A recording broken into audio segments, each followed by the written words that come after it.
de Radioastronomia e Astrofísica Mackenzie, que é aqui na cidade de São Paulo mesmo. Eu vou falar um pouco para vocês sobre rotação diferencial de estrelas do tipo solar, a partir do método de trânsitos planetários. Esse trabalho eu faço em colaboração com a pesquisadora Adriana Valho, que foi que criou essa técnica aqui, tá bom? Muito bem, eu vou fazer uma breve introdução sobre alguns fenômenos solares e depois falar um pouco sobre esses fenômenos estelares. Vou falar como a gente modela manchas estelares em outras estrelas, né? Um pouco sobre rotação diferencial, os resultados e os estudos futuros. Muito bem. Antes de começar a falar propriamente da técnica e do método, é importante saber o que são estrelas do tipo solar. A gente classifica as estrelas no diagrama HR, que é um diagrama de temperatura e luminosidade baseado no Sol.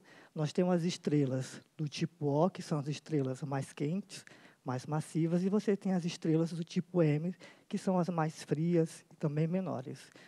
As estrelas do tipo solar são aquelas estrelas que você tem propriedades físicas semelhantes ao Sol. Não são iguais, porque as gêmeas solares é difícil de você encontrar, mas ela tem algumas propriedades físicas semelhantes, como temperatura, o raio, a luminosidade. E são essas estrelas aqui apenas. As estrelas do tipo F, G e K, e o Sol é uma estrela do tipo G. Além dessas propriedades, você precisa que essas estrelas também tenham uma zona convectiva, que é onde vai ocorrer os fenômenos que eu estou interessado, que é o transporte de energia da região do núcleo, ali das estrelas, para chegar na região da cromosfera. Então, é aqui que eu estou interessado nos fenômenos vão se iniciar, que são a rotação diferencial e as manchas solares, se for no Sol, e estelares, se for em outras estrelas. Aqui eu tenho algumas imagens das manchas solares. Essas manchas elas surgem na superfície ali do Sol por causa de uma alta concentração de campo magnético, portanto, elas são um pouco mais frias, porque você tem um bloqueio dos campos ali na fotosfera da transferência de energia que vem dessa zona convectiva. Então, ele causa um bloqueio e essa região fica um pouquinho mais fria do que o resto da fotosfera da estrela. Só para a gente ter uma ideia do tamanho dessas manchas, elas são muito variadas em tamanho e elas possuem complexidades magnéticas também muito diferentes. Aqui a gente tem, por exemplo, uma região ativa, que é um conjunto de manchas comparado ao planeta Júpiter e o planeta Terra. Parece que é algo muito grande, mas quando a gente observa esse mesmo fenômeno em estrelas do tipo solar, a coisa é muito pior. Essas manchas são... Aqui a gente tem uma representação artística de uma mancha estelar cobrindo ali a superfície de uma estrela do tipo solar, e elas são milhares de vezes maiores do que as manchas que a gente tem no Sol. E aí você tem diversos outros fenômenos associados e muito maiores também. Aqui são os detalhes de uma região ativa, de manchas, você tem aqui no centro a umbra, e essa região aqui é a penumbra que envolve, essa região aqui é um pouco mais fria. E aí o que acontece? Essas manchas elas surgem em latitudes mais altas, em torno de 30 a 45 graus, e elas vão descendo para a região dos polos.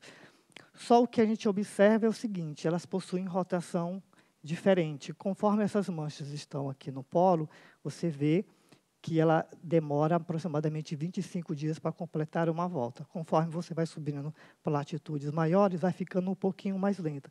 Então, é isso que a gente vai chamar de rotação diferencial.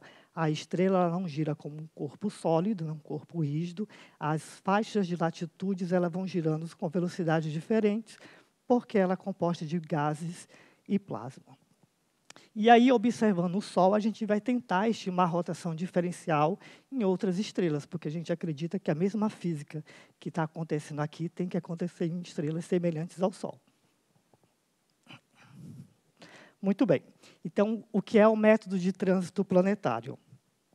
O método de trânsito planetário consiste em você observar a estrela, o brilho da estrela, né? Você tem aqui o brilho, o brilho da estrela em função do tempo. Então, você fica observando, quanto mais tempo você conseguir observar essa estrela, mais informação você vai ter do que está acontecendo ali na superfície dessa estrela. Por exemplo, periodicamente, se você observa o brilho da estrela, pode acontecer uma queda aqui em formato de U.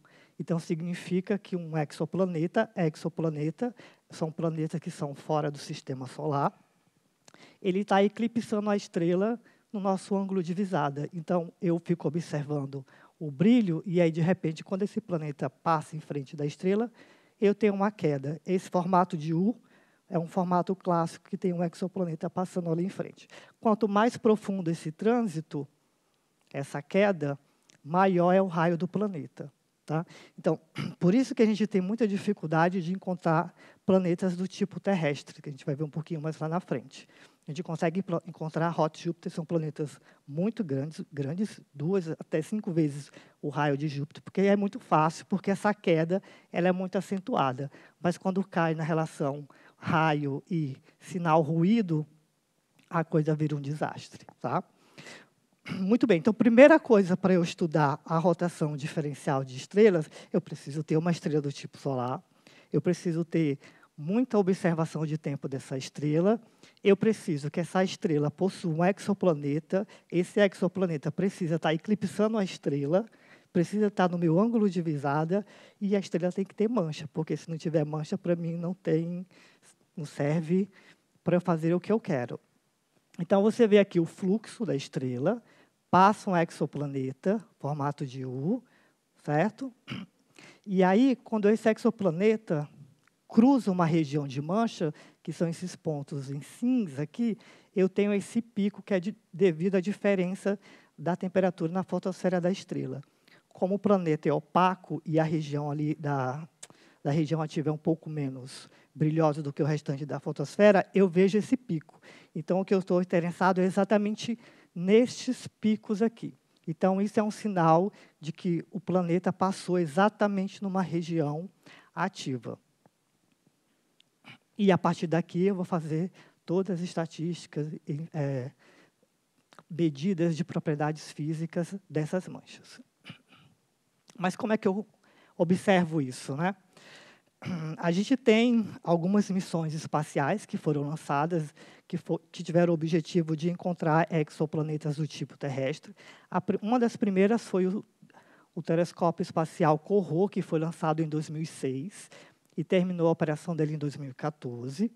Ele é um consórcio realizado pela ESA, e o Brasil teve uma participação nesse consórcio.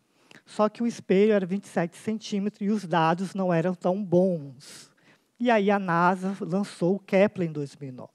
E aí, em 2010, 2011, houve uma migração. Todos os pesquisadores abandonaram os dados do Corot e vieram para o Kepler, porque era muito melhor a relação sinal-ruído. Você tem um espelho muito maior e a qualidade dos dados eram bem maiores. E o tempo de observação para uma mesma região também.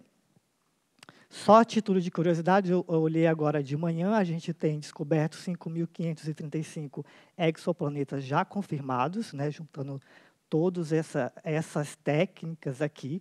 E aí percebam aqui nesse gráfico, depois do lançamento do Kepler, quando os dados começaram a ser analisados em 2011, o método de trânsito é o de longe o que tem mais sucesso, porque ele é mais fácil de ser detectado. Tá? Então, todas as outras missões sempre vão explorar essa possibilidade. Então, aqui é o que a gente vê. Infelizmente, quando a gente fala de astronomia e astrofísica, ninguém vê imagens bonitas. Os astrofísicos só veem números e essas coisas aqui que são horrorosas, não são aquelas imagens bonitas que a gente está acostumado. Aqui a gente tem uma simulação de uma curva de luz, aqui é o fluxo e aqui é o tempo, e aqui eu tenho a simulação de uma estrela. Esses pontos mais escuros aqui são as manchas. Conforme a estrela vai girando, a mancha vai passando na minha frente, no campo de visada, e aí eu vou tendo uma variação desse fluxo. A mancha sai do meu campo de visão, o fluxo volta a sumir.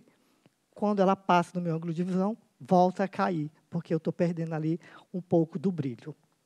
Isso daqui É uma curva de luz, você tem aqui o fluxo normalizado, em função do tempo também, e tem essas quedas aqui, né? Essas quedas aqui nada mais são do que são os exoplanetas passando na frente da estrela. E aqui é nisso que eu estou interessado. Percebo que os dados têm um certo ruído, quanto maior o trânsito, mais informação eu consigo extrair, e eu estou interessado nisso aqui, ó, nesses pequenos pontinhos aqui, que são as manchas. E aqui é uma curva de luz bruta, daqui você pode fazer um monte de ciência. E, para a nossa alegria, a alegria dos astrofísicos que não são da astronomia noturna, que não precisa competir para pegar tempo, acessar os telescópios, todos esses dados eles são públicos. Então, qualquer ciência que dê para fazer, do ponto de vista estatístico, da física e da astronomia, você consegue. Aqui são os parâmetros físicos que eu consigo estimar dessas manchas. Eu consigo estimar o raio do planeta, a intensidade dessas manchas, a longitude e a latitude. E aqui são algumas equações que eu utilizo. Eu vou correr um pouquinho aqui no tempo. Como é que eu faço, de fato, essa rotação das estrelas? Como é que eu consigo medir essa rotação? No Sol é muito fácil, ele está bem aqui do nosso lado. Mas essas estrelas que estão muito distantes é um pouco mais complicado, né? Então, eu preciso de duas medidas. Eu preciso calcular o periodograma dessas estrelas. Pode ser por Fourier, pode ser por Lobscoitia. Aqui eu tenho um pico em 18,43 dias da curva de luz total. E eu preciso colocar essas manchas num rotacional que gire junto com a estrela. Então, eu vou calcular o que eu chamo aqui de beta-hot. Esse beta-topo aqui é a longitude topocêntrica da mancha na superfície da estrela, ou seja, é a primeira longitude que eu vou tomar quando eu vejo o primeiro trânsito. Apareceu o primeiro trânsito, eu vou começar a minha medida a partir daí. Aqui, menos 360 graus, aqui N é o número de trânsito, esse P-orb é o período orbital do planeta, em dias, e aqui é esse período da estrela que eu vou começar a chutar. Então, aqui eu tenho algumas manchas na superfície da estrela, aqui eu tenho tempo e aqui eu tenho longitude, e conforme eu vou mudando esse P-hot aqui, que é o mesmo P-star, eu vou alinhando essas manchas no referencial que rotaciona junto com a estrela.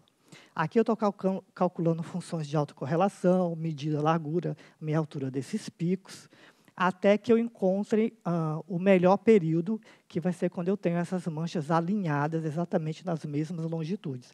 Aqui eu estou considerando que essas manchas estão na mesma latitude, né, e na longitude que eu estou interessado em medir. Muito bem. E aí eu consigo estimar, né, medir a rotação diferencial dessas estrelas, utilizando esse conjunto aqui de equações. A rotação diferencial é esse delta ômega que eu estou interessado, que é a variação das velocidades da medida da rotação do Equador até o polo, supondo que essas manchas estão de 0 a 90 graus. Tá? E aqui o que acontece? Qual a inovação do método, que é o seguinte: antes, a gente só tinha trabalhos que só tinham um exoplaneta eclipsando. Se eu tenho só um exoplaneta eclipsando, significa que eu só tenho a cobertura de uma faixa de latitude. Eu não tenho outras faixas cobertas. Então, de fato, eu sei o período médio da estrela e eu sei a velocidade de rotação naquela faixa de latitude. E aí, em 2021, eu, ali no meio da pandemia, no desespero para terminar o doutorado, e eu dei a sorte de encontrar uma estrela que possuía 4 exoplanetas, e 3 desses exoplanetas eu conseguia ver o trânsito. Então, foi a primeira vez que a gente conseguiu medir, isso aqui da literatura da astrofísica, o primeiro resultado que consegui medir 3 faixas de latitudes. Eu tenho um planeta B, um planeta C e um planeta D eclipsando a estrela, e eu consegui medir a faixa das 3 latitudes. E aí caiu exatamente uma rotação do tipo solar. No Equador, eu tenho uma velocidade um pouquinho mais rápido, eu vou para os polos e a velocidade vai diminuindo em dias. E aí eu fiquei curioso, porque eu queria saber do que depende essa rotação diferencial, né? Na literatura estava muito claro que essa rotação dependia aqui da temperatura efetiva das estrelas. Isso era uma coisa que estava dada. E eu achei curioso, porque quando eu plotei os meus dados, que são as estrelas um pouco mais lentas, não tinha correlação alguma, muito fraca essa correlação, quase inexistente. E aí eu fui atrás do que depende a rotação diferencial dessas estrelas, as estrelas mais lentas, porque as estrelas mais rápidas todo mundo já tinha resolvido, faltava resolver essa parte aqui. E aí eu achei o seguinte, nos meus dados, a correlação ela é muito melhor das estrelas com período de rotação um pouco mais lento, com o período, o delta ômega, que é a rotação diferencial, com o período médio das estrelas. E aí isso é um outro resultado que é muito importante, porque você não tinha essa informação da literatura, porque as técnicas não eram tão robustas o suficiente como método de trânsito, porque ninguém quer trabalhar com método de trânsito, porque dá muito trabalho, você precisa ter dado, esse fenômeno precisa existir, você precisa observar. Então, foi pela primeira vez que a gente conseguiu investigar a dependência da rotação diferencial a partir do método de trânsito planetário. Tá? Esses processos são importantes, porque a gente entendeu que aquela zona de convecção que eu falei para vocês não é parecida com o Sol nessas outras estrelas. Né? O Sol, tudo que você vai fazer, comparado às outras estrelas e olhar para o Sol, ele é o diferentão do rolê. Assim. Ele não se comporta como as estrelas parecidas com ele. Isso tem a ver com os processos de dínamos, né, nessas estrelas. O comportamento diferente das estrelas com rotação rápida e lenta está relacionado com a idade, e a idade dessas estrelas é um parâmetro extremamente importante a gente estudar, porque é daí que a gente vai entender como, de fato, essas estrelas evoluem ao longo do tempo. Né? E, principalmente, fazer uma previsão do comportamento do Sol. Quando é que o Sol, por exemplo, vai ter manchas muito grandes e esses fenômenos serão mais acentuados? Né? Por exemplo, se o Sol tem uma mancha muito grande, como essas manchas que a gente encontra, se ele gera explosões muito energéticas, 1.000 a 10.000 vezes mais energéticas do que a gente tem visto em outras estrelas parecidas com ele, vai ser um problema sério para a gente que vive num mundo tecnológico. Né? E o futuro? Atualmente, eu estou utilizando, além dos dados do Corot, do Kepler, eu estou utilizando o substituto do Kepler, que é o telescópio espacial TESS, que também tem o objetivo de detectar exoplanetas, mas a gente aproveita para fazer outras ciências além dessa. E a nova missão espacial da ESA, que está prevista para ser lançada em 2026, que é o Plato. E aí um ponto muito interessante, que o Brasil, novamente, tem aí uma parceria com a ESA, isso coloca o Brasil na vanguarda da ciência no mundo, né? Porque a gente vai competir de maneira igual com os países europeus.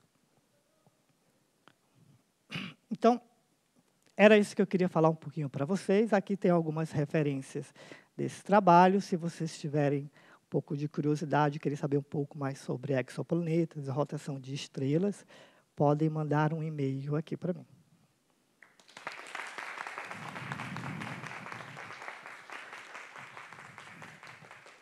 Perguntas?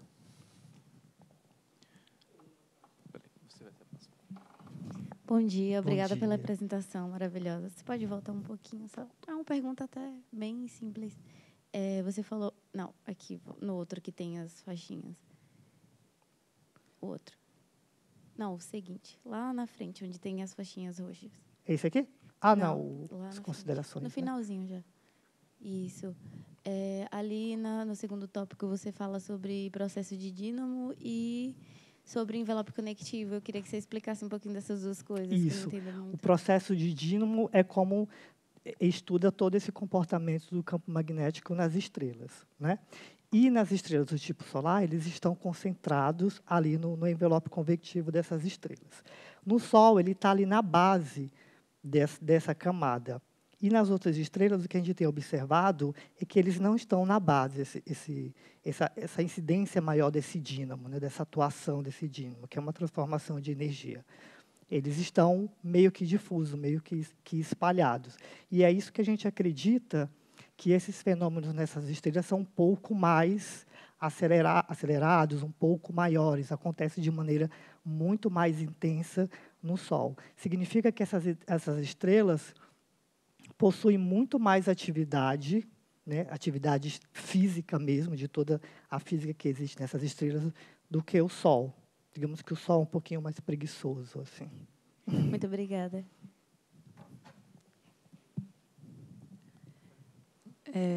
Muito obrigado pela sua fala, primeiramente. A minha dúvida, eu acho que talvez possa ser só um ruído do gráfico mesmo, mas no slide das manchas solares, lá no comecinho, era um gráfico de fluxo.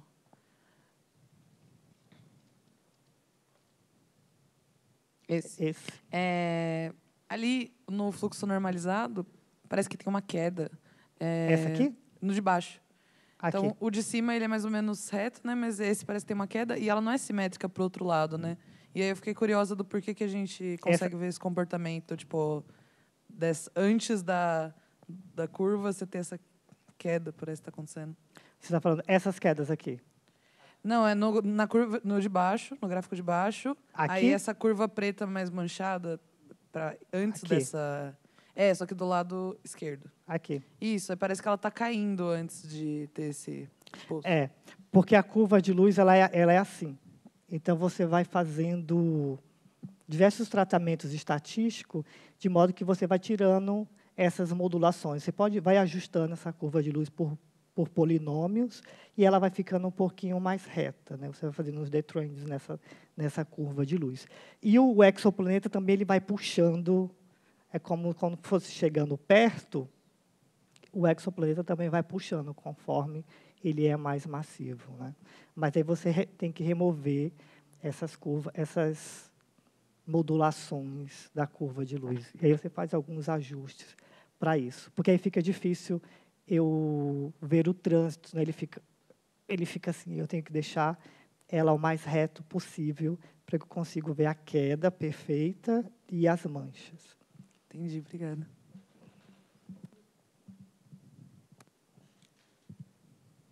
Obrigada pela apresentação. Eu tenho uma curiosidade, por que você continua usando os dados do Corot? Do Corot? Deixa eu ver aqui. Ninguém usa mais.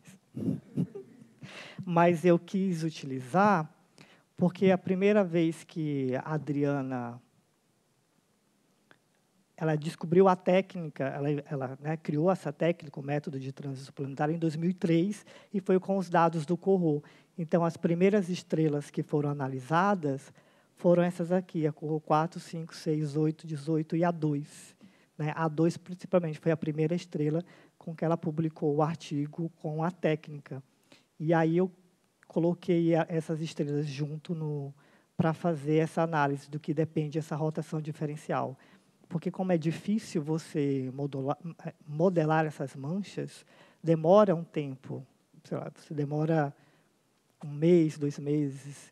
E até você encontrar uma estrela com todas essas características, essas particularidades, demora muito mais. Eu demorei 6 meses para encontrar na base de dados do telescópio espacial Kepler uma estrela exatamente do jeito que eu precisava. Mais alguma pergunta?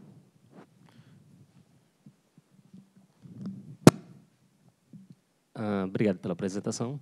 No início, tu mostra o slide com os dados de várias técnicas, né, que tem o transiente e outras. Acho que antes. Pronto, esse. Aí, tipo, minha curiosidade mais é porque ali você tem um pico muito grande tipo, da detecção de estrelas por transientes. Aquele, tipo, em 2016 ali, né? Isso tipo, foi quando o telescópio, o método transiente ficou mais forte. E aí você detectou mais estrelas. Isso aqui é mais gente trabalhando. Mas aí depois, por que diminuiu tanto assim depois? Porque os dados ele tem cada vez mais, mas o que acontece é a gente mesmo. Você não tem tanta gente trabalhando. O volume de dados é uma coisa gigantesca, assim. Acabou a bolsa. Por isso que acabou a bolsa. Por isso que a NASA, quando tem as observações, já disponibiliza para todo mundo esses dados. Sim, né? Sim. E aí as pessoas acabam fazendo outras coisas e tal. E aí virou meio que uma rotina de determinados grupos encontrar exoplanetas. Né? Mas as pessoas estão mais interessadas em... Acho que eu tenho um slide aqui. aqui, que é as pessoas estão mais interessadas nos planetas do tipo superterra. E o TESS, novamente, as pessoas migram, abandonam o Kepler e vai todo mundo para o TESS, né? Porque os dados são melhores. Eles estão interessados em planetas do tipo superterras, que são um planetas um pouquinho maior que a Terra, porque aí tem a possibilidade de encontrar elementos químicos, biológicos, para possíveis sinais de vida. Né? O povo quer encontrar o mais rápido possível isso. E aqui você vê, ó, que é muito. Aqui você tem o raio da Terra, né, e o período orbital desses planetas em dias. Então você vê que tem pouquíssimos planetas do tipo superterras, né? Sim, e você tem períodos orbitais bem curtos, né? Se você comparar a Terra, que é 365 dias, né? Aí você vai subindo o raio, você vê que tem muito mais planetas do tipo Netuno, que são esses aqui, e os Júpiteres quentes, que são bem maiores. E aí, para nossa surpresa, são planetas que não tem no nosso sistema solar. Sim. A maioria dos exoplanetas que a gente encontra não existe aqui. Né? Uma outra curiosidade e particularidade do sistema solar. Uma outra dúvida tipo, nessa forma de detecção, você consegue... Tem a diferença de você tentar detectar os planetas que estão dentro da nossa galáxia ou fora? Tudo dentro. Tudo dentro. E fora, é difícil também? Não temos tecnologia ainda para detectar fora. Certo. Né? Nem os melhores telescópios ainda não conseguem. Porque o planeta ele é opaco. Né? Sim. É difícil você ver, se ele não tiver. Aí a estrela é muito brilhante, então ela ofusca o brilho, esse reflexo no planeta. Então, é muito difícil achar exoplaneta. Sim. Né? Por isso que a gente tem 5.000 e poucos aí encontrados. E é tudo de maneira indireta, não é direta. Perfeito. Obrigado. Nada. Vou cortar a fila. Eu tenho uma... Surgiu agora que você mostrou esse gráfico. Parece que tem um cut-off, né, para o método de trânsito com a relação do tamanho do raio dos planetas. Então, os planetas com raio maior, vão lá para cima, pelo que eu posso ler do seu gráfico, o método de trânsito não consegue detectar eles, ou só foi uma escolha sua de estética, assim? Porque parece que tem exatamente, tipo assim, com um raio de 1, né? E aí, acima disso, já não tem mais um método de trânsito, aqui, né? Seria isso? Mais ou menos aqui. É que não foi observado mesmo. Você ainda não achou maiores. Porque você precisa ter as estrelas, e aí observar essas estrelas e encontrar esse exoplaneta. Né? Maiores ainda não foi detectado diretamente com o trânsito. Não é problema do método, não, né? Não é problema do método.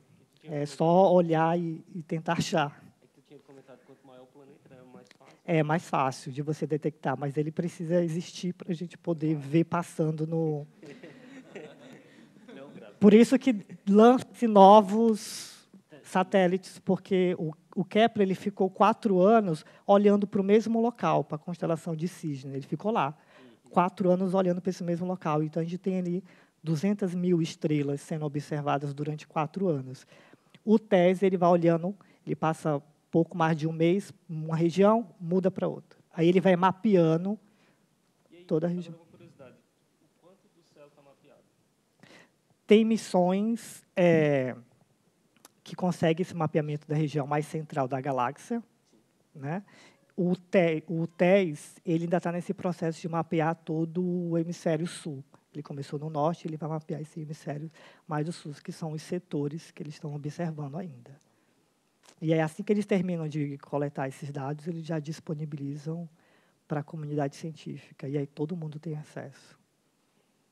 Por isso que eu falo, a astronomia que não é noturna, ela é mais atrativa do ponto de vista de produzir ciência, porque a política de acesso ela é pública. Temos tempo para mais uma pergunta? Ou duas, porque tinha o Gabriel. Eu tinha pedido para fazer uma pergunta aí mais cedo. Então, bom dia. Eu vou dar parabéns pela tua apresentação. É um pouco distante assim do que eu vejo, mas você tocou no assunto, até eu ando comentando com o Pedro, sobre a política de dados, porque boa parte dos telescópios, dos satélites, eles têm, os dados ficam fechados. Aí você comentou que, preferencialmente, vocês utilizaram os que disponibilizam dados. Aí eu queria que você comentasse um pouco sobre essa questão dos certos dados abertos? Por que eles ficam... Por que está aberto esses que você mostrou e os outros? Por que eles têm essa política de esconder os seus dados? Sim. Primeiro foi uma opção por carreira mesmo. Nós estávamos ali... No mestrado, eu trabalhei com astronomia noturna, que precisava competir com vários pesquisadores. O Brasil ele precisava ter tempo disponível em telescópio. Quando eu falo tempo disponível, é ter dinheiro para pagar essas observações, né? Ter tempo naquele telescópio, participar da construção daquele telescópio. E nós estávamos num cenário bastante duvidoso, 2016, 2018, e aí eu falei, não, eu vou mudar de carreira, porque para vocês terem uma ideia, né, essa questão de dados, o Brasil foi o único país não europeu a ser convidado no maior consórcio de astronomia do mundo, que é o do ESO, que vai construir os maiores telescópios na região do Chile, que é o VLT. E aí o que acontece? O Brasil, imagina, um país que estava em ascensão, e aí ele é convidado porque ele dá um aporte financeiro e a gente ia competir de igual com os europeus. Só o que acontece, isso foi gerando muitos problemas no Congresso, e aí foi vindo vários problemas políticos, e a gente acabou sendo meio que expulso desse consórcio. Então, isso me assustou um pouco. Eu disse, não, eu vou para um caminho em que eu tenho acesso público, porque a agência espacial, a NASA, deixa esses dados públicos. Não é porque ela é boazinha e ela quer ajudar todo mundo, não é. É porque o volume de dados é tão grande que eles não conseguem, sozinhos, resolver todos os problemas. Então, eles reúnem a comunidade científica que vai contribuindo e vai solucionando vários problemas.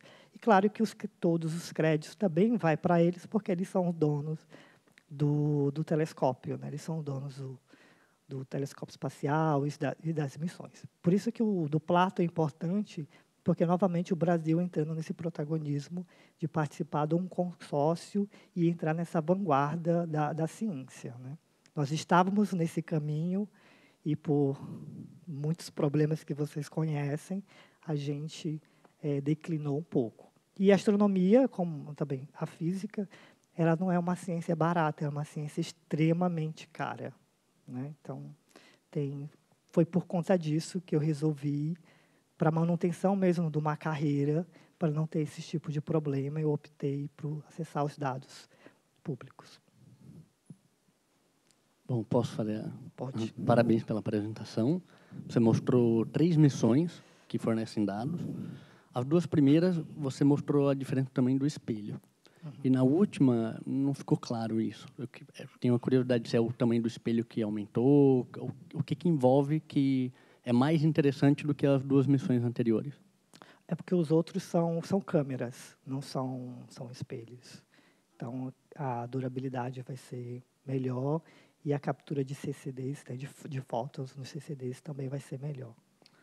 E essa missão que o Brasil vai participar no consórcio, qual vai ser a vantagem, do caso do Platô, por exemplo? Do Plato, né? A vantagem é porque a gente vai ser os primeiros a ter acesso a esses dados, né? Então, todos os fenômenos que forem acontecendo, todas as descobertas, a gente vai ter acesso primeiro a esses dados, e aí a gente, né, vai ser protagonista também na história das novas descobertas na astronomia, né? Isso é uma grande vantagem, porque a gente participa das decisões também do comitê científico, né, e do treinamento das pessoas que vão trabalhar com isso. Então, é um papel importantíssimo para os cientistas brasileiros, né? Nessa competição científica que existe, né? Você tem uma diferença aí nessa geopolítica global da ciência entre, né, os países do norte como protagonistas e os países do sul sempre um pouquinho com o pé atrás, né? Então, é uma inversão aí na história. E a chance de encontrar dados primeiro também, né? Isso.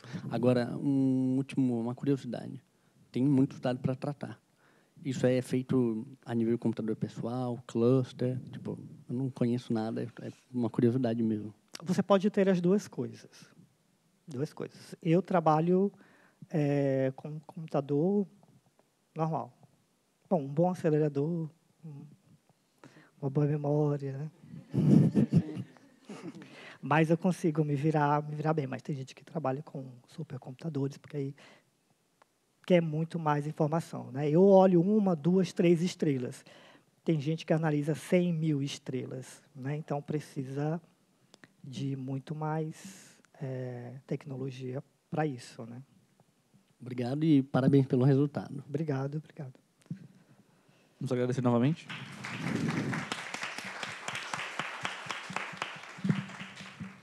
Agora a apresentação da Elisa.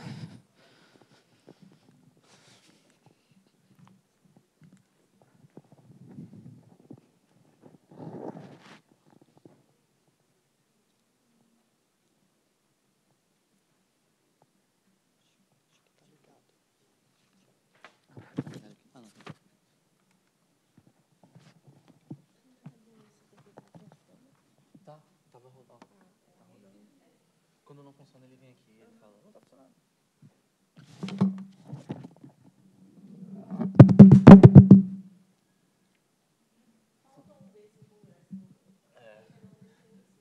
Pois é.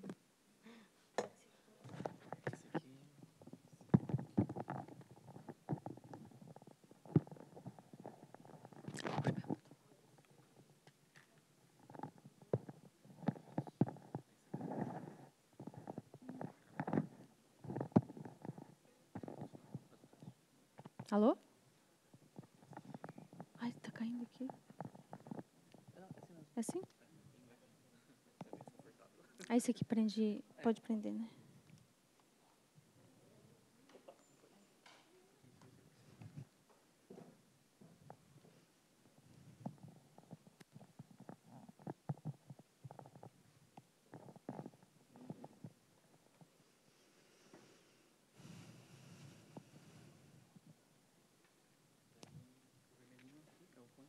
Tá.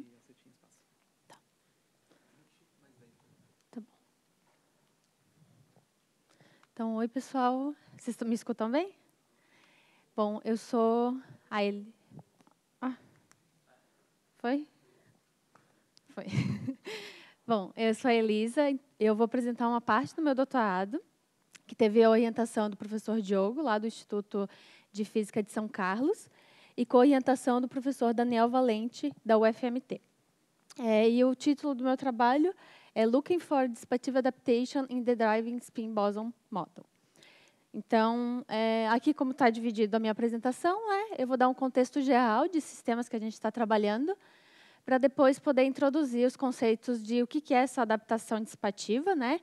Vou falar da parte clássica, da hipótese, e depois eu vou partir para a parte quântica, falando dos métodos que a gente vai utilizar para trabalhar com um modelo específico, que é o que a gente usou no nosso, nesse projeto de doutorado, né? Depois, resultados, conclusões e tudo mais. Bom, então, o contexto geral da minha pesquisa, basicamente, trata de sistemas abertos. Sistemas abertos dissipativos, né? Então, a gente pode, no sistema aberto, ter associado um sistema de interesse acoplado com um reservatório térmico aqui. Então, a gente tem um sistema desse tipo, e esse reservatório ele é responsável pela essa dissipação de energia do meio ambiente.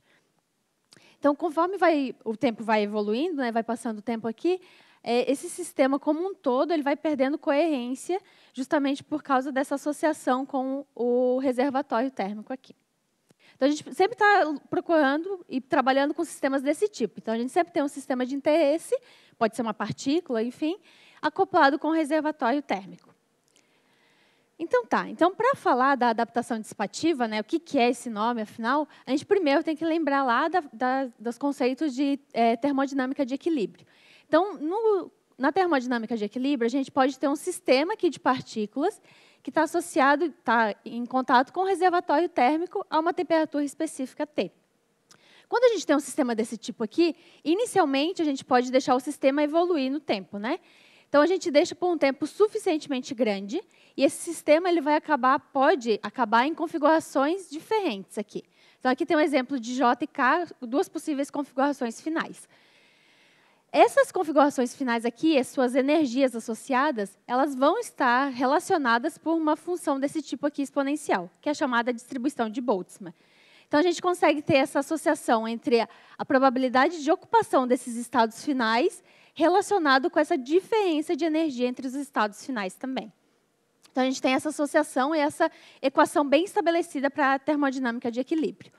Além disso, como esse sistema está em contato com o reservatório térmico, a gente tem que o calor dissipado para esse reservatório vai estar associado também a essa diferença de energia entre os estados finais.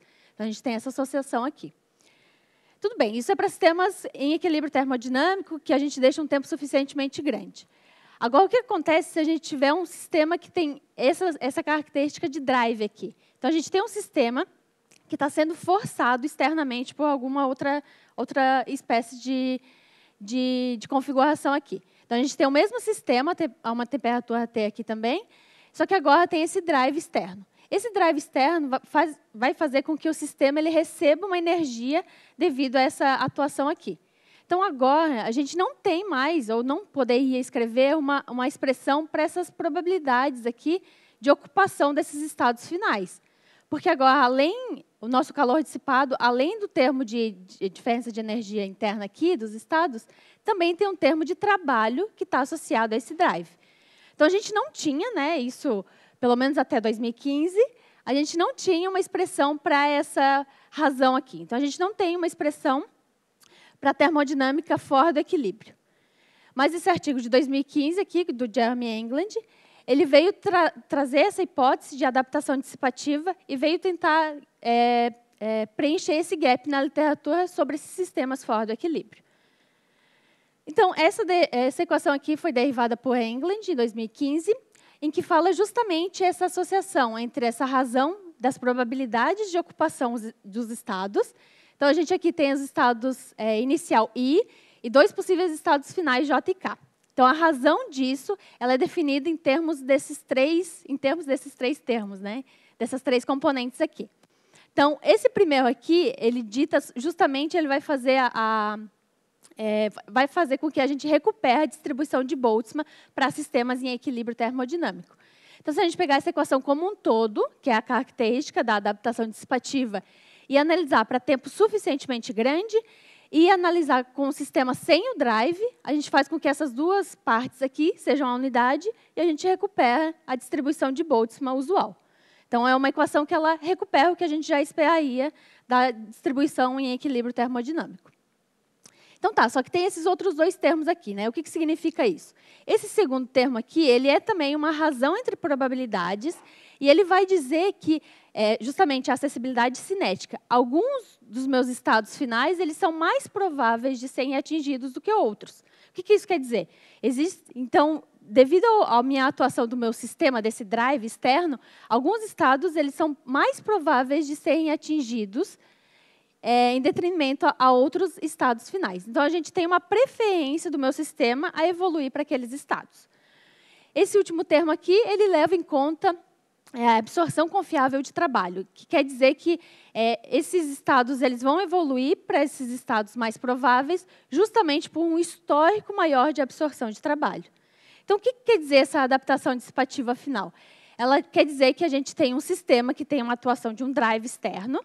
Esse drive externo está fornecendo energia para o sistema, e essa energia vai fazer com que o sistema evolua de um estado inicial I qualquer para um estado final, seguindo um histórico de absorção de trabalho e dissipação de calor, né, consequentemente. Então, ele segue uma trajetória específica de evolução do sistema, justamente por causa desse agente externo de trabalho que está sendo atuante no sistema, né? Então, uma intuição física por trás disso que a gente pode ter é que se a gente tiver uma partícula, por exemplo, aqui, e tiver uma barreira de energia aqui. Então, aqui a gente está trabalhando com mecânica clássica, por enquanto, né? Então, a gente tem essa partícula, e só por flutuações térmicas, essa partícula ela não consegue ultrapassar essa barreira energética. Então, se a gente atuar um drive nessa partícula aqui, a gente vai dar energia suficiente para ela, e ela vai conseguir transferir, se locomover, né, evoluir do sistema de um lado dessa barreira para o outro. Uma vez estando do outro lado da barreira, ela dissipa energia por conservação, né, e ela não consegue mais fazer o processo inverso. Então, ela utilizou esse drive que a gente deu para ela, essa energia extra que a gente deu, e ela consegue fazer essa transferência para o outro lado.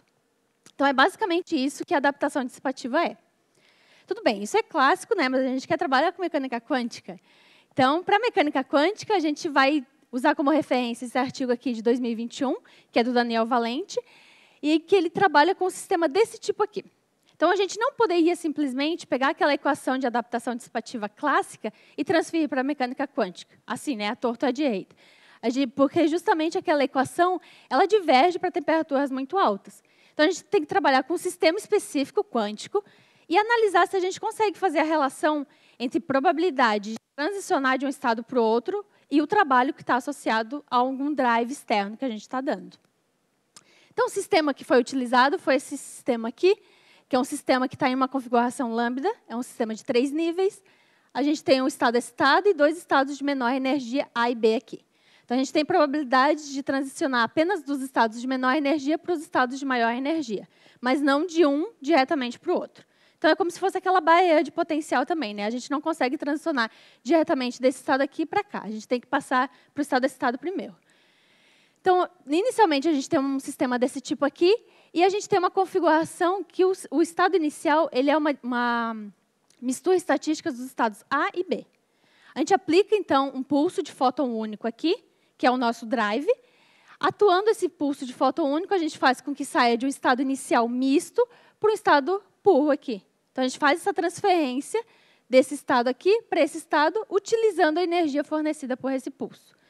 Então, foi feito a análise das probabilidades de transição desse sistema, né? Então, desse sistema para cá, a probabilidade de transição, e associado a isso ao trabalho absorvido durante... Opa! Travou? Não. Pensei que tivesse... E a gente faz a associação disso com o trabalho absorvido, né, durante o processo. Só que, uma vez estando desse lado, o sistema ele não consegue mais voltar ao estado inicial, né? Assim como eu mostrei naquele gráfico anterior da barreira de potencial lá. Então, a gente tem a probabilidade inversa, 0 aqui. Mas é algo como se fosse uma adaptação dissipativa quântica aqui nesse caso também. Porque a gente associa a probabilidade de transicionar com o trabalho absorvido no sistema, né? Absorvido pelo sistema. O trabalho aqui absorvido ele segue a conservação de energia. Então, existe uma parte devido à dissipação de calor e uma parte devido à diferença de energia interna aqui também. Ok. Então, a gente falou da parte de adaptação dissipativa clássica, a parte da adaptação dissipativa quântica, e agora eu vou introduzir o formalismo que a gente usa para tratar do nosso modelo em específico, que é o modelo de spin-boson. Para trabalhar com esse modelo, na literatura é mais comumente usado o formalismo de integral de trajetória, ou integrais de Feynman. Então, o que quer dizer integrais de trajetória, né? A gente tem uma partícula clássica, a gente tem a sua dinâmica sendo governada de um estado inicial para um estado final, sendo governado pelo princípio de minimação. Então, tem uma trajetória específica que a partícula vai seguir. Só que na mecânica quântica, quando a gente está trabalhando, a gente não tem um único caminho associado a essa partícula, né? Então, a gente usa esse kernel aqui, que é uma soma das amplitudes desse movimento aqui, né? Dessa dinâmica. Então, é como se fosse então, uma soma de todas as possíveis trajetórias que o meu sistema vai ter entre o estado inicial e o estado final. Então, a gente tem um kernel desse tipo. Então, a gente vai usar esse tipo de formalismo aqui, que é um formalismo que foi proposto por Feynman nos anos 40, que é uma formulação da mecânica quântica. Então, a gente usa para estudar esse modelo de spin-boson, que é justamente o modelo de spin, que é um sistema de 2 níveis, acoplados com um banho bosônico. Então, a gente tem aquele mesmo sistema reservatório acoplado. Então, a gente tem um sistema desse tipo spin-boson, pode ser representado por um sistema desse tipo aqui, que é um poço duplo de potencial.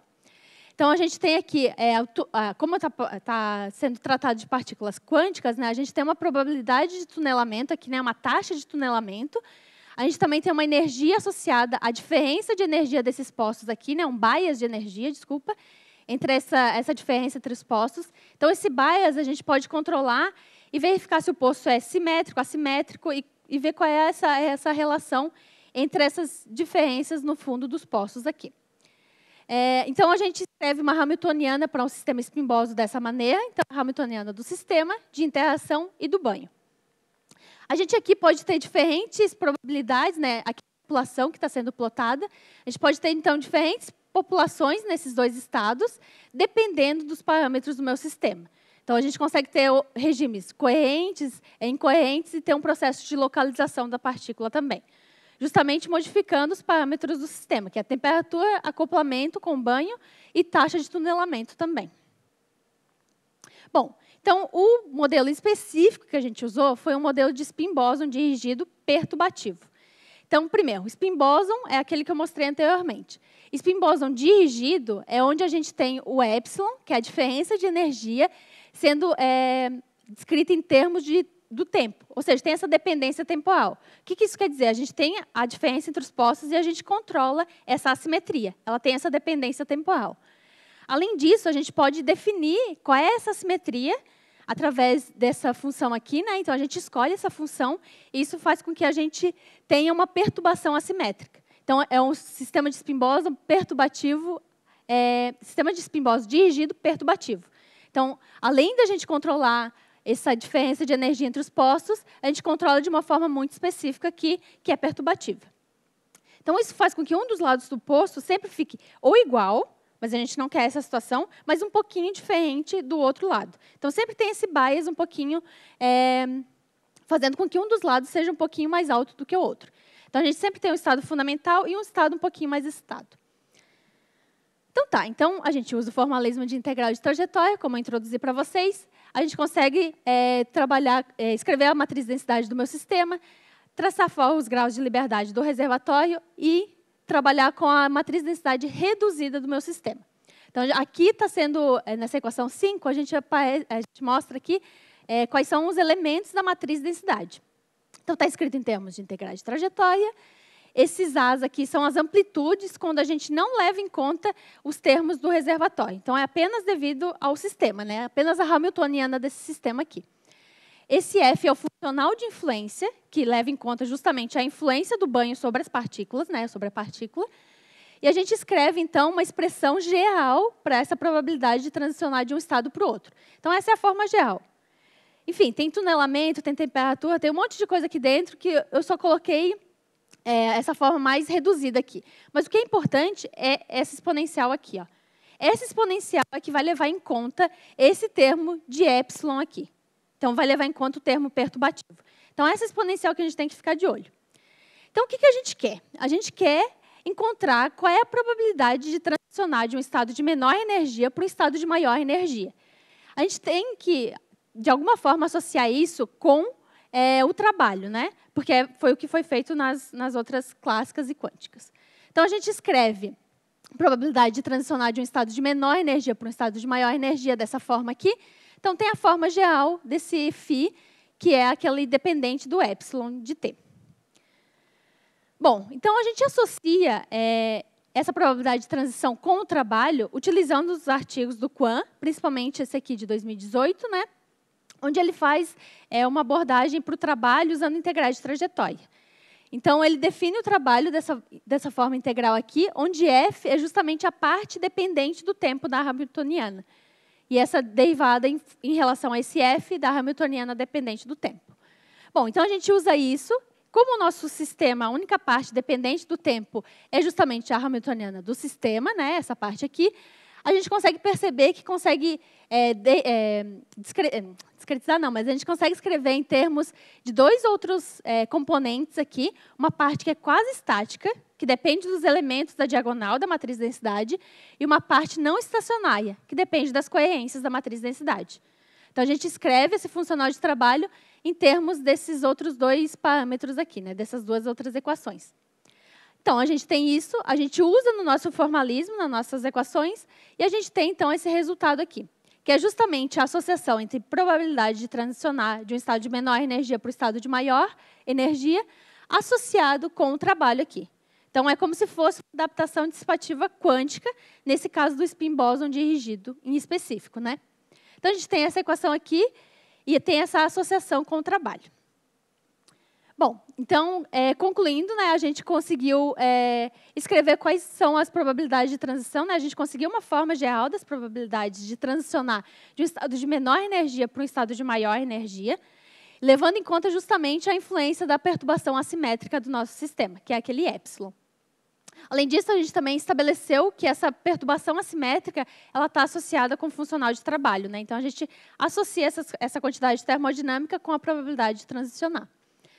E, além disso, eu não mostrei aqui, né, por, enfim, falta de tempo, mas a gente consegue fazer com que aquela equação que eu mostrei anteriormente, ela coincida também com teoria de perturbação, por exemplo, né? Então, a gente faz essa conexão com teoria de perturbação. Bom, alguns próximos passos que a gente pretende fazer é justamente analisar os limites daquela equação que eu mostrei anteriormente, e comparando com teoria de perturbação, né, continuar esse trabalho. Essa análise dos limites aqui é porque a gente tem que levar em conta que a gente tem vários parâmetros, né? Aquela equação que eu mostrei é geral. A gente não define qual é a função espectral, não definiu qual é a temperatura, nada disso. Qual é o regime específico, né? Então, a gente compara, e a gente já tem alguns dados feitos sobre isso, mas a gente precisa analisar toda a gama de parâmetros para verificar em quais regimes a gente pode ter essa transição de um estado para o outro.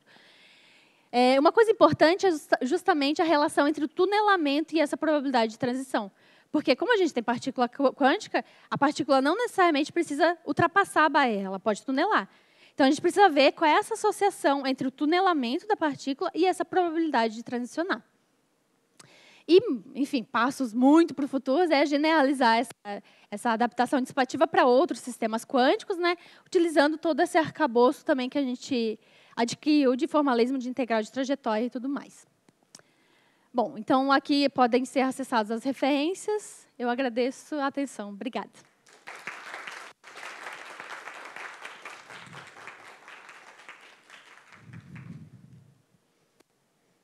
Perguntas?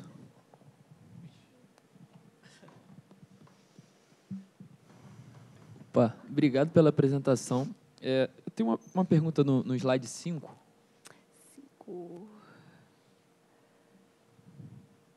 Aqui. Isso. Nesse termo aí, essa equação, a interpretação do termo em vermelho e em azul ficaram bem claras para mim, mas eu não entendi muito bem esse em amarelo. E quem são essas funções π estrela? Essas funções aqui são probabilidades de transição. Só que a gente tá olhando para a probabilidade de transição inversa, por exemplo, né? Então, a gente calcula qual que é o estado final que a partícula está e calcula qual que é a probabilidade dela retornar para o estado inicial. Aquilo dela, ela passou do estado inicial aqui para o estado final, e agora a gente vê a inversa disso, né? Se ela está aqui, se ela tem uma probabilidade de fazer o inverso. Então, é basicamente isso, né? Então, esse termo diz que uns estados são mais acessíveis justamente porque não tem essa volta, né? Então, ele fica naquele estado e ele não consegue voltar mais. Então, ele se adaptou àquele estado, vamos dizer assim, né? Entendi. Obrigado. Tem mais uma perguntinha. No final, você falou que você testou limites para verificar com teoria de perturbação. Isso. Então, seus resultados são não perturbativos. Não, eu estou testando. Eu tenho uns slides extras aqui. Aqui. Isso aqui está finalizado, só não deu tempo de atualizar. Mas aqui, eu estou testando o sistema para verificar se a equação que a gente encontrou realmente faz sentido. Então, eu estou testando os limites, mas ele não quer dizer que é teoria não perturbativa. Eu só estou testando para ver se realmente faz sentido essa equação ou não, né? Então, eu testo aqui para o sistema com epsilon igual a 0. Então, a gente não tem mais perturbação nenhuma no sistema. A gente não tem acoplamento com banho. Então, faz sentido essa equação? A gente viu que faz. Que ela coincide com a teoria de perturbação usual que a gente tem. Então, eu estou testando esses limites para verificar se a gente tem ou não essa conexão, né? Porque, enfim, é uma equação bonita e tudo mais, né? Mas pode não fazer sentido nenhum também. Entendi. Obrigado. Teix, parabéns pelo trabalho, pelo estudo. Essa parte de sistemas quânticos abertos é muito interessante. A minha pergunta... desculpa. É geral sobre o trabalho mesmo. Por que vocês escolheram esse caminho de integral de trajetória? Se vocês verificaram que era interessante. Porque vocês foram por esse caminho que é menos padrão, né? Nesse contexto. Essa pergunta. Tá, então, tem uma pergunta muito simples, que tem uma resposta muito simples, na verdade, mas é que quando eu comecei o meu doutorado, eu comecei com outro projeto. A gente tinha uma outra ideia e tudo mais, E até o aluno que está citado lá no começo, que é o Ricardo, ele estava trabalhando também com formalismo de integrais de trajetória. Então, a gente estava fazendo meio uma parceria, estudando esses conceitos juntos, para estudar em um modelo específico. Então, eu peguei todo esse arcabouço que eu adquiri no meu doutorado para utilizar em um sistema específico, né? Então, eu pensei assim, poxa, eu já estudei todo esse negócio de integrais de trajetórias, eu tenho que usar para alguma coisa, afinal, né? Então, a gente viu que para sistemas de spin-Boson, por exemplo, na literatura, os artigos da Grifone, por exemplo, ela só usa integrais de trajetória.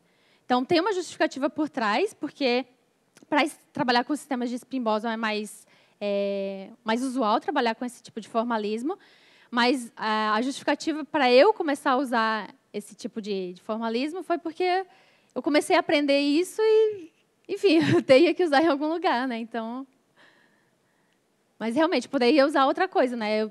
Eu tendo a matriz de densidade no final e conseguindo analisar as probabilidades de transição, eu poderia usar para o outro formalismo, né? Mas foi mais conveniente, assim. Olá, muito obrigado pela apresentação, foi muito boa. E a minha dúvida é mais, enfim, é mais simples, talvez seja besta, mas porque tu especificou, eu acho que a diferença entre os banhos, tu colocou como a diferença de energia como um seno, não foi isso? Aqui, né? Isso. Exato. Isso. Perfeito, a simetria de perturbação. A minha pergunta é por que a escolha de um seno, por que tipo, não deixar isso uma função geral? Então, a gente consegue escrever de uma forma geral. Na verdade, essa equação aqui, esse nosso resultado aqui, ele é da forma mais geral possível, né? A gente consegue escrever ele de forma mais geral possível, apenas tendo dependência de um epsilon de t. Só que a gente escolheu, em específico, esse epsilon aqui, porque ele segue algumas condições. Por exemplo, a segunda derivada dele é zero. A gente tem que ter isso satisfeito. A gente tem que ter uma função desse tipo satisfeita, justamente porque a gente está usando a associação com funcional de trabalho. Então, aquela equação tem que fazer sentido. Mas é a única restrição que a gente tem também. Mas a gente poderia colocar qualquer outra função, dependente do tempo aqui. Contanto que um lado sempre fica um pouquinho maior do que o outro, tudo certo, sabe? Obrigado. Mais perguntas? Acho que não, então a gente pode agradecer a Elisa. Obrigada.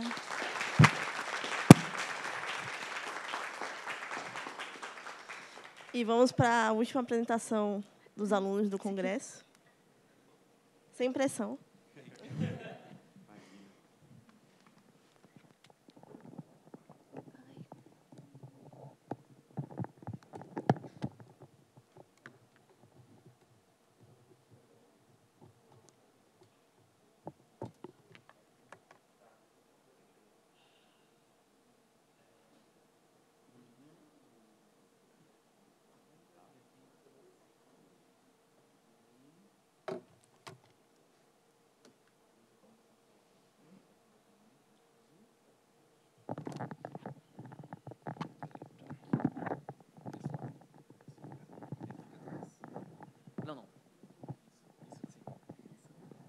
Não era assim que eu estava colocando?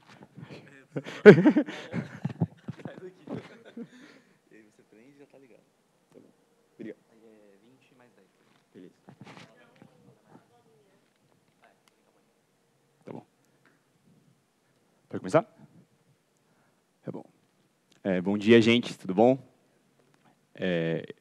Quero começar falando que o pessoal da organização talvez não saiba, mas, por incrível que pareça, eu sou aluno do IFT. Ninguém me conhece, mas eu sou aluno do IFT. E talvez há mais tempo do que todo mundo aqui. Eu entrei no mestrado, em 2013 ou 2014. 2014 entrei no mestrado. E aí, por razões da vida, não fiquei muito bem na época, saí. E aí me desliguei do IFT, fui trabalhar, e aí eu resolvi voltar. Só que, para eu voltar, eu precisava primeiro terminar a minha dissertação, né? Então, eu fiquei trabalhando ali na escondida com o Gastão por uma porrada de tempo, assim, porque eu parei, 2017, assim. Mas como eu trabalho, eu não conseguia fazer com frequência. E por que eu estou dizendo isso? Porque eu estou feliz de estar aqui. porque essa vai ser a primeira vez que eu estou apresentando esse trabalho para alguém, além das conversas com o meu próprio orientador. Então, faz muito tempo que eu não venho no ambiente acadêmico, né? Eu estou no mercado de trabalho completamente diferente. Então, se minha apresentação ficar um pouco diferente das demais, assim, deixar a desejar, me desculpem por causa disso, tá? Mas, bom, talvez depois de terminar esse mestrado, eu entre no doutorado aqui também. Quem sabe, né? A vida... Mas é o seguinte, então o meu trabalho ele é sobre emaranhamento de partículas idênticas. O meu título está emaranhamento de compostos bosônicos idênticos, porque eu vou fazer uma aplicação dentro dessa área de emaranhamento de partículas idênticas, tá? Mas a aplicação em si nem foi a parte principal do meu trabalho, foi só o finalzinho. O principal foi estudar esse problema do emaranhamento de partículas idênticas, que quando o Gastão, que é o meu orientador, me propôs isso, a princípio, para mim, soou estranho, porque pensei assim, pô, na graduação, até nas matérias da pós, eu estudei emaranhamento, não era foda pra caralho nisso, mas sabia que existia emaranhamento, também sabia ali mais ou menos escrever partículas idênticas. Então, por que isso seria um problema? Tá? Então, eu quero começar discutindo com vocês por que o emaranhamento de partículas idênticas pode ser um problema. Então, vamos lá.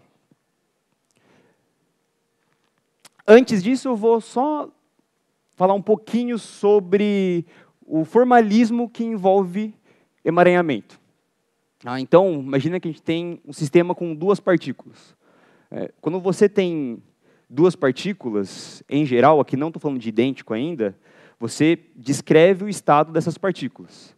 E esse estado dessas partículas podem estar relacionados ou não.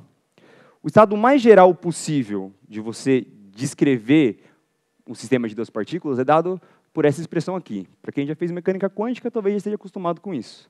Agora, em particular, você pode ter um estado no qual você consegue separar exatamente. Você pode falar assim, bom, eu tenho uma partícula A, que está num certo estado, ou numa superposição de estados, e uma outra partícula B, que está numa outra superposição de estados, e, a princípio, independente uma da outra. Você consegue dizer exatamente o que acontece com a partícula A, separado do que acontece com a partícula B. Se isso acontece, elas não estão emaranhadas. Porque o emaranhamento acontece quando você não consegue escrever o estado dessa forma. Você não consegue separar os estados de cada uma das partículas. O estado da partícula A interfere no estado da partícula B. Isso é um sistema de duas partículas, por exemplo, emaranhados. Bom, então eu tenho esse tratamento por estados. No meu trabalho, eu não usei muito formalismo de estados. Eu usei mais o formalismo de operador de estado. Na verdade, o mais comum é chamar matriz densidade. Mas eu aprendi isso daqui pelo Lebelac, que foi o que o Gastão recomendou, talvez alguém aqui também tenha usado isso, e ele dá outro nome, operador de estado. E eu prefiro isso, porque o operador de estado é um outro formalismo que você pode descrever a mecânica quântica sem uso de estados, mas apenas usando operadores. Tá? Não vou perder muito tempo definindo ele, mas você também consegue dizer se um estado está emaranhado ou não a partir desse formalismo da matriz densidade ou do operador de estado. Bom, opa, calma aí, pulei muito. Eu acho que errei a ordem, mas vou vir por aqui. E aí o seguinte, continuando nessa ideia do emaranhamento, eu falei para vocês, então, como a gente entende essa ideia do emaranhamento. Agora, é possível também quantificar um emaranhamento de um sistema. E essa quantificação é feita a partir dessa entropia de Van Neumann. Você consegue definir a entropia de um estado a partir dessa expressão, que ela é menos o traço do operador de estado, logaritmo do operador de estado. Esse logaritmo aqui é na base 2, tá? Esse é um dos principais motivos de por que a gente usa o formalismo de operador de estado e não da função de onda normalmente. Bom, e aí como que a gente consegue quantificar o emaranhamento de duas partículas? Então imagina que eu tenho um estado ρ, tenho duas partículas, 1 e 2, e eu consigo falar, então, qual seria um operador de estado associado à primeira partícula. E eu consigo fazer isso realizando um traço sobre os estados da outra partícula.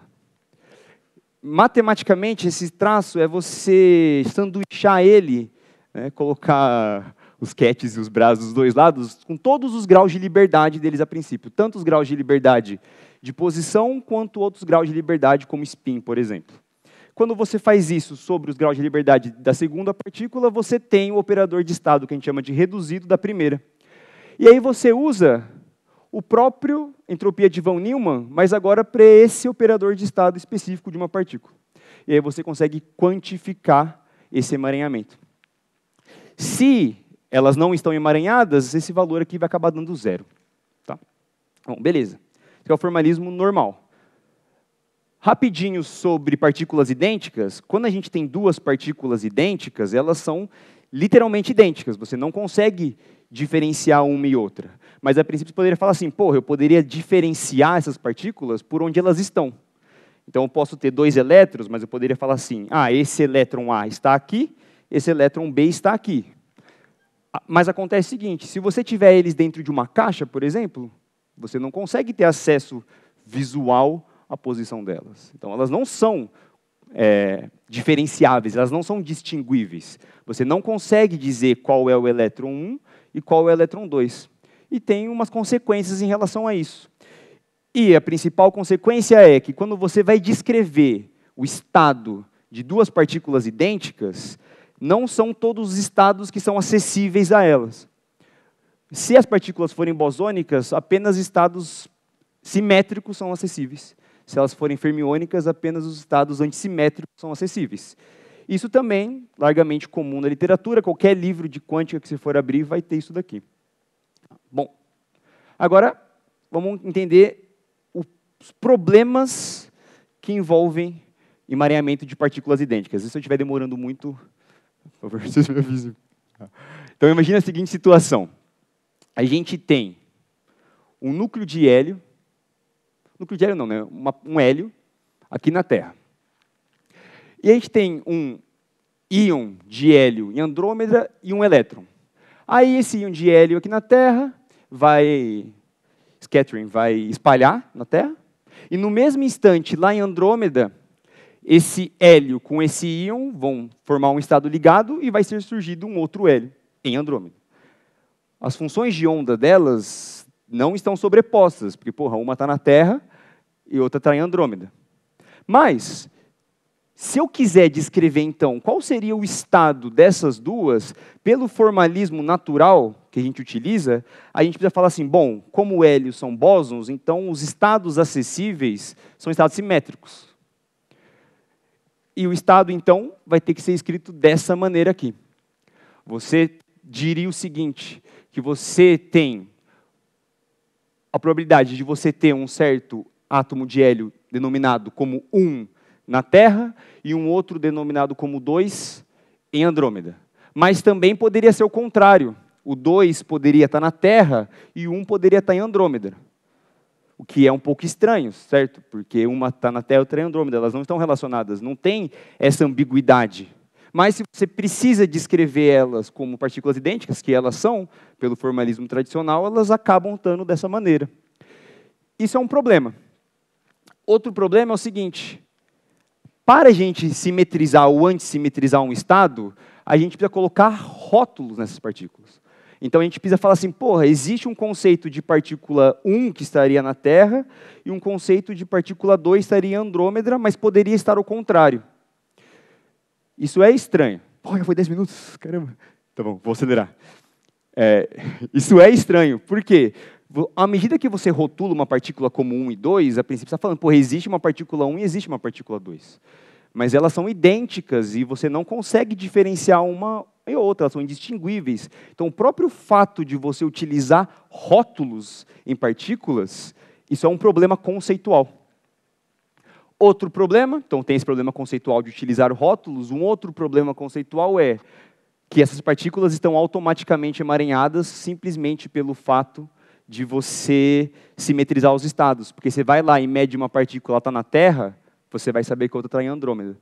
Parece óbvio, né? Porque esse caso, claramente, uma está na Terra, outra está em Andrômeda.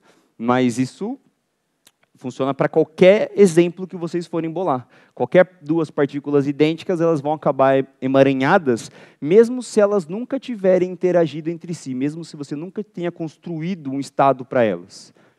de maneira conjunta. Bom, e aí, existem possibilidades, tentativas de resolver esse problema. E o meu mestrado acabou fazendo o quê? Estudando uma em particular.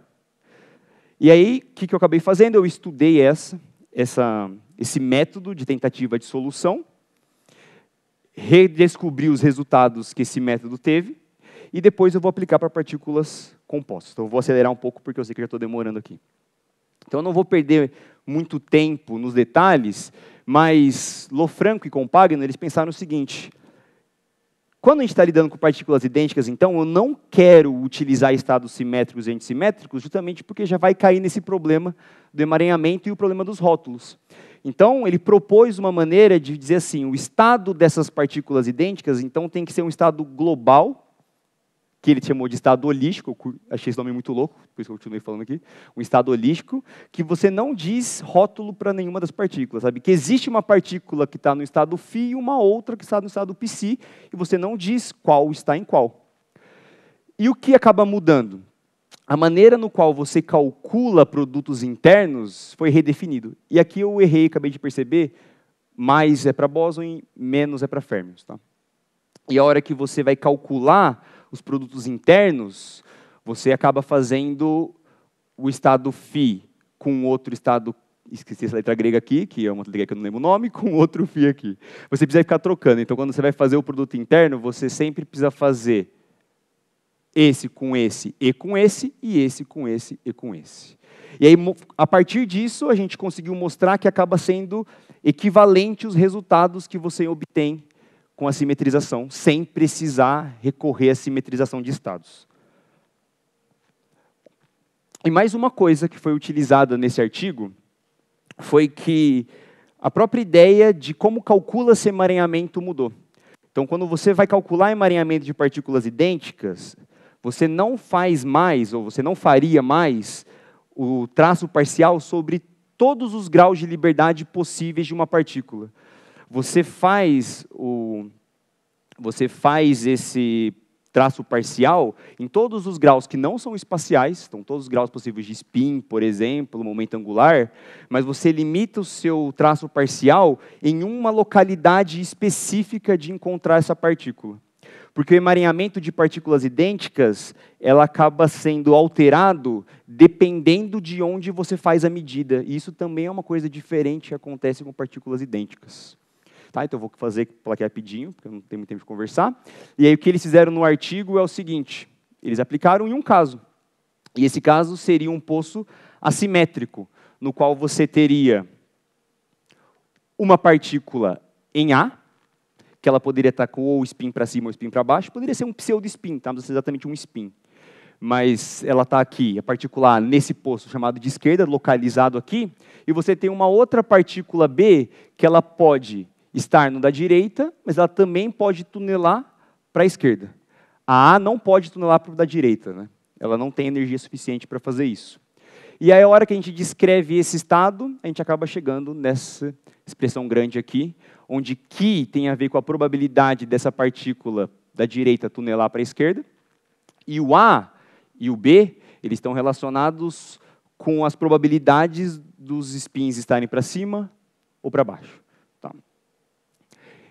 E, aplicando o método deles, a gente conseguiu calcular o emaranhamento desses sistemas quando você realiza o traço parcial apenas no poço da esquerda. Lembrando que o poço da esquerda é o poço que tem a partícula A. Então, você está estudando qual seria o emaranhamento de medidas feitas no poço da esquerda, onde você pode encontrar as duas partículas. E aí, tem os nossos resultados, que eu não vou me alongar aqui, porque já deve ter passado do tempo. Agora, se você... Esqueci um slide, gente. Então, se você fizer a mesma coisa com o poço da direita, no poço da direita, você só encontra essa segunda partícula. E a hora que você calcula o emaranhamento possível dessas partículas no da direita, o que era de se imaginar?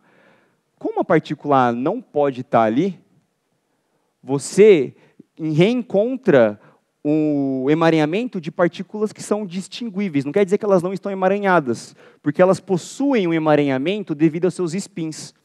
Mas o emaranhamento que poderia surgir da possível simetrização ou antissimetrização do estado não surge. Quando você realiza o traço parcial no poço da direita, você encontra emaranhamento devido apenas ao emaranhamento dos seus spins. E isso não seria possível pelo método tradicional de cálculo de emaranhamento. Tá bom. Aí o seguinte, eu quero lidar com partículas compostas. E, ao lidar com partículas compostas, é mais fácil se você utilizar o método da segunda quantização. Só que aqui eu estava falando que aquele artigo introduziu um outro tipo de estado, um estado holístico. E será que a segunda quantização poderia funcionar? E aí, alguns brasileiros publicaram um artigo que mostrou a equivalência entre o método da segunda quantização com esse estado holístico. Então, essa foi uma outra coisa que eu estudei também.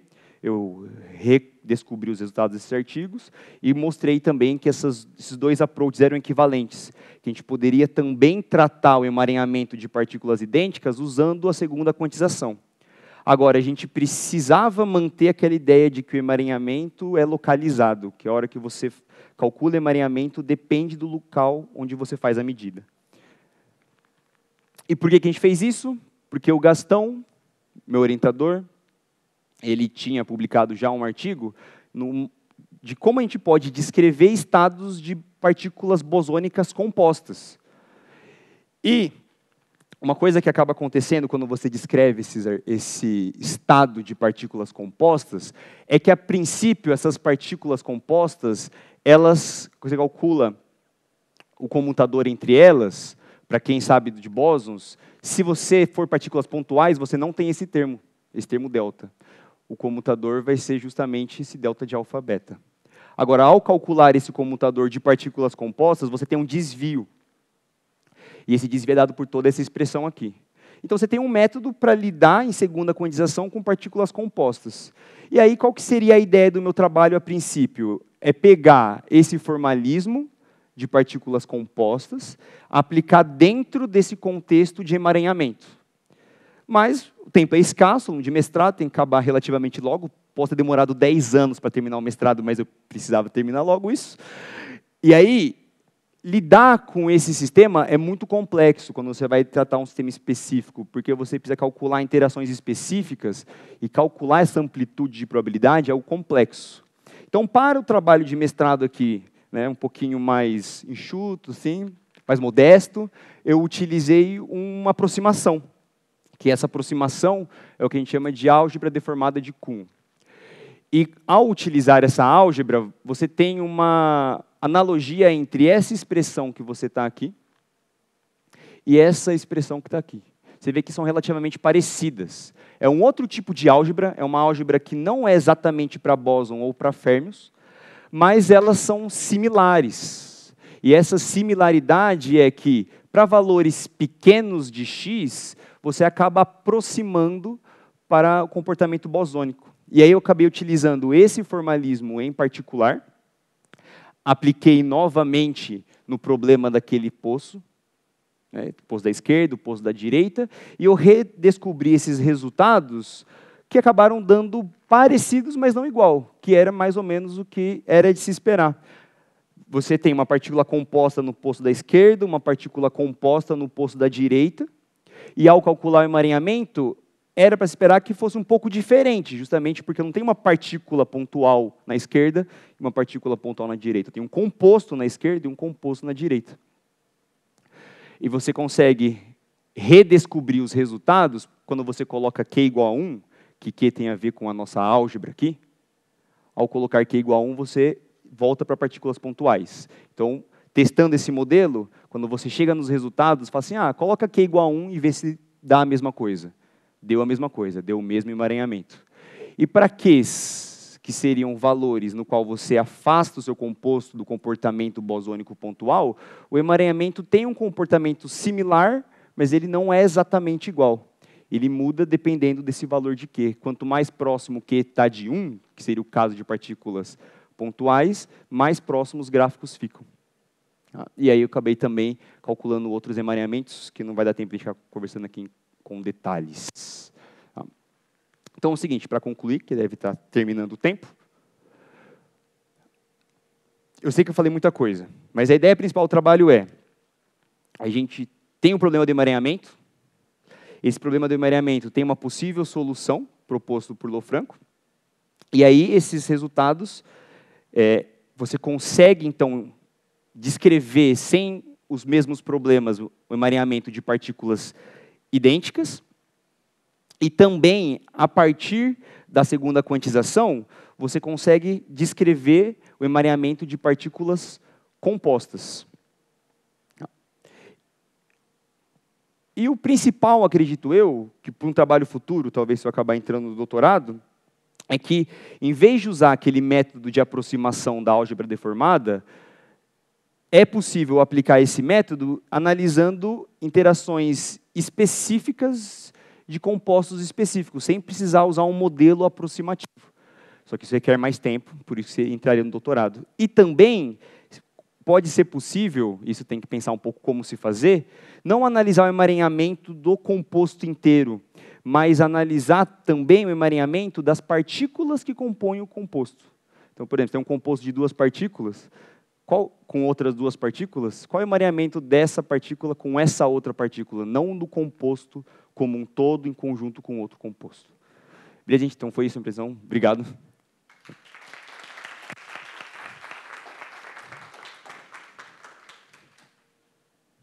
Perguntas?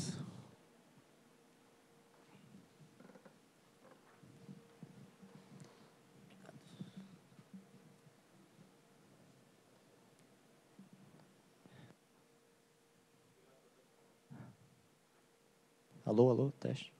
Obrigado pela apresentação. Valeu. Fiquei com uma dúvida. Em algum momento você falou que se eu tiver 2 partículas idênticas, bósons, por exemplo, é impossível elas estarem num estado que não é emaranhado, é isso? Sim, é possível.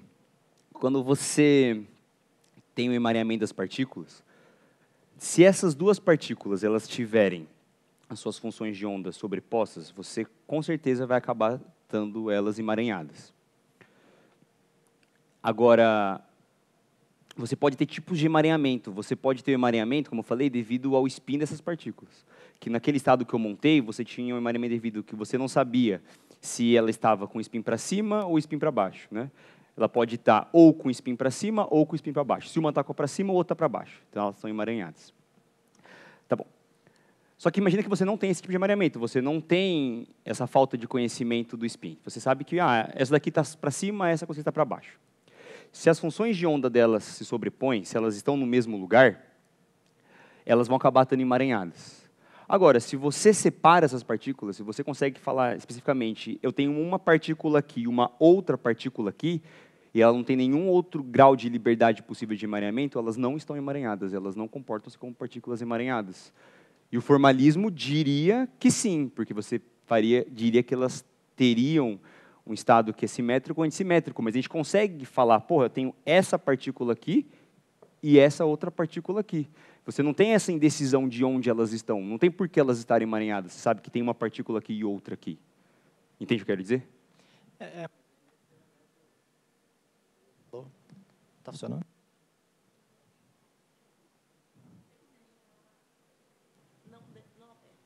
Ah, tá. Mas aí tem um exemplo bem simples. Você pega 2 bósons do mesmo estado, esse estado já é simétrico, automaticamente, é um produto. Desculpa, pode continuar. E ele não tem emaranhamento, né? É um estado simétrico e não tem emaranhamento. Calma, você pega 2 bósons... No mesmo estado, então é um produto. Estado, vamos dizer que é um estado N. Então, define um estado psi, que é o produto... Mas você não pode definir esse estado, porque se você usar o formalismo de partículas idênticas, é preciso ter um estado simétrico ou um estado antissimétrico para descrever esses dois. Sim, mas esse estado é simétrico, um estado que é um produto tensorial do N por N. Imagina um ket N, produto por N. Esse estado é simétrico e não tem emaranhamento. Eu teria que pensar um pouco sobre isso. Porque, a princípio, até onde eu sei, todos os estados seriam emaranhados. Não, todos não. Tá bom. E outra pergunta, você comentou que a segunda quantização acaba sendo equivalente àquele formalismo holístico? Eu sei que eu falei isso muito rápido, assim. Mas, para tentar salvar esse problema, assumindo que existe esse problema, o Lofranco, ele criou um outro formalismo para você descrever partículas idênticas, que aí não precisaria ser utilizado estados simétricos ou estado antissimétrico. Só que, para conseguir fazer isso, ele teve que modificar o modo no qual você calcula produtos internos. Tudo bem? E aí você consegue redescobrir os resultados. Bom, mas se eu não quiser descrever a mecânica quântica dessas duas partículas usando esse estado, um jeito possível é, em vez de usar esse estado que não fala que tem a partícula 1 aqui, partícula 2 aqui, você pode usar a segunda quantização. E aí, quando você calcula o operador densidade, acaba dando na mesma, dá ao mesmo operador densidade. Então, é nesse sentido que eu falei que seria equivalente, porque você acaba redescobrindo os mesmos tipos de resultados, usando tanto segunda quantização, quanto esse estado holístico criado nesse artigo. Inclusive, dentro do formalismo de segunda quantização, você pode imaginar um estado que é... Você pega o vácuo da teoria e atua nesse vácuo duas vezes com o operador de criação de um bóson com o momento K. Por exemplo, a Dagger de K. Atua duas vezes com esse operador de criação nesse estado. Isso vai te dar um estado, de novo, de dois bósons idênticos, simétrico e que não tem emaranhamento, né?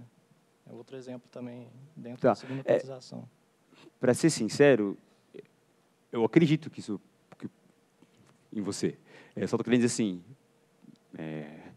em primeira quantização, pelo que eu lembro, quando você simetria esses estados, você precisa sempre dizer assim, você não sabe qual partícula é qual, em primeira quantização. Aí você diz assim, tem a partícula A e a partícula B.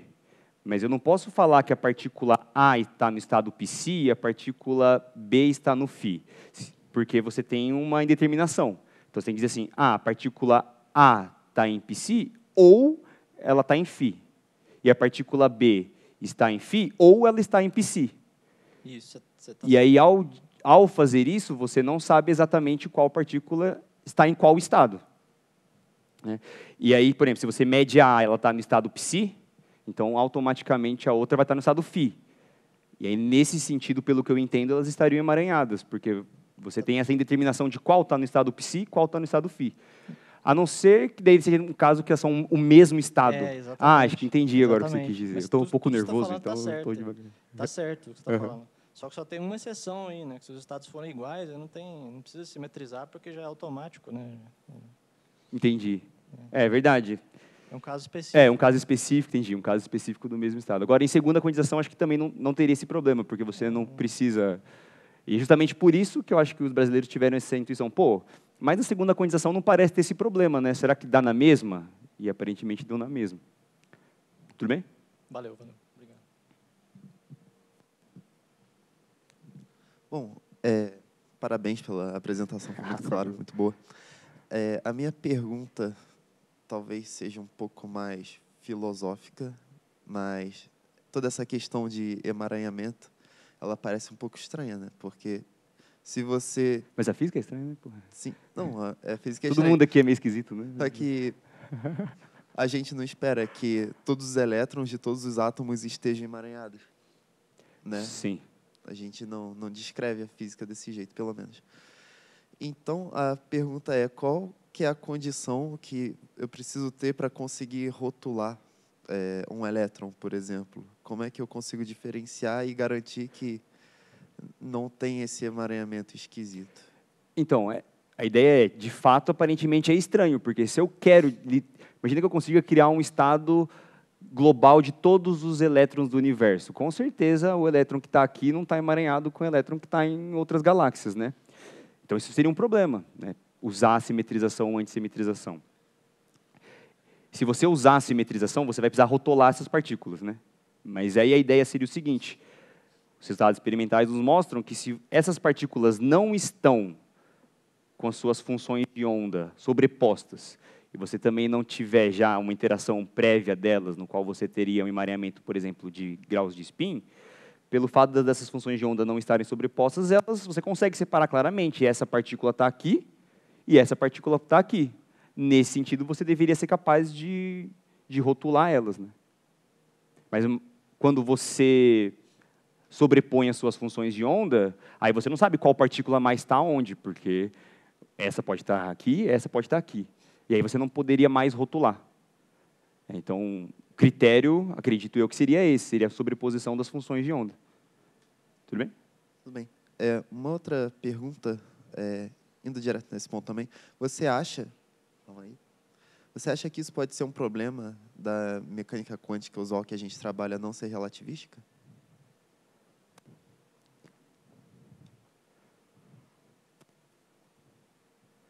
Eu não sei dizer. Eu não sei, porque eu não... Eu fiz uma matéria aqui, né, há 8 anos atrás, sobre esse assunto, não lembro muito, então eu não lembro como descreve muito bem a mecânica quântica relativística, então não saberia dizer.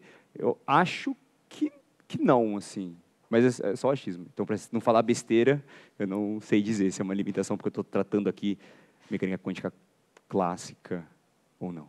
Tudo bem? Beleza, obrigado. De nada. Então, vamos agradecer.